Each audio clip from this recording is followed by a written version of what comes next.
السلام علیکم ورحمۃ اللہ وبرکاتہ۔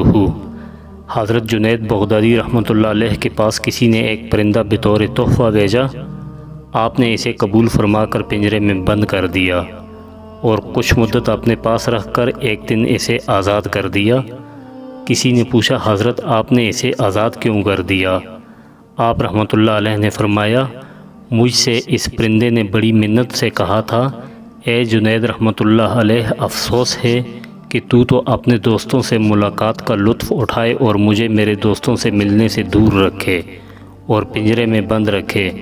مجھے اس پر رحم آیا اور میں نے اسے چھوڑ دیا۔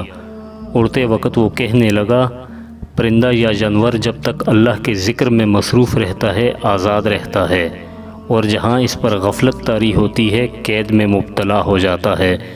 اے جنید رحمۃ اللہ علیہ، میں یاد الہی سے صرف ایک دن غافل رہا تھا، جس کی سزا میں مجھے پنجرے کی سخت سزا بھگتنا پڑی۔ ہائے ان لوگوں کا کیا ہوگا جو اکثر اوقات اللہ کے ذکر سے غافل رہتے ہیں۔ اے جنید رحمۃ اللہ علیہ، میں آپ کے سامنے پکا وعدہ کرتا ہوں کہ آئندہ کبھی ذکر الہی سے غافل نہیں رہوں گا۔ یہ کہہ کر وہ پرندہ اڑ گیا۔ پھر وہ پرندہ حضرت جنید بغدادی رحمۃ اللہ علیہ کی زیارت کے لیے آتا اور ان کے ہمراہ دسترخوان پر دانے وغیرہ بھی کھایا کرتا۔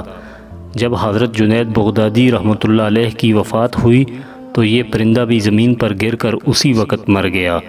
اس لیے لوگوں نے حضرت جنید بغدادی رحمۃ اللہ علیہ کے قریب اس پرندے کو دفن کیا۔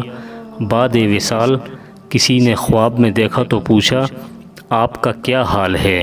انہوں نے جواب دیا، چونکہ اس پرندے پر میں نے رحم کیا تھا اس لیے اللہ نے مجھ پر بھی رحم کیا۔ اللہ پاک بزرگوان دین کے ان واقعات کو سمجھنے اور ان پر عمل کرنے کی توفیق عطا فرمائے۔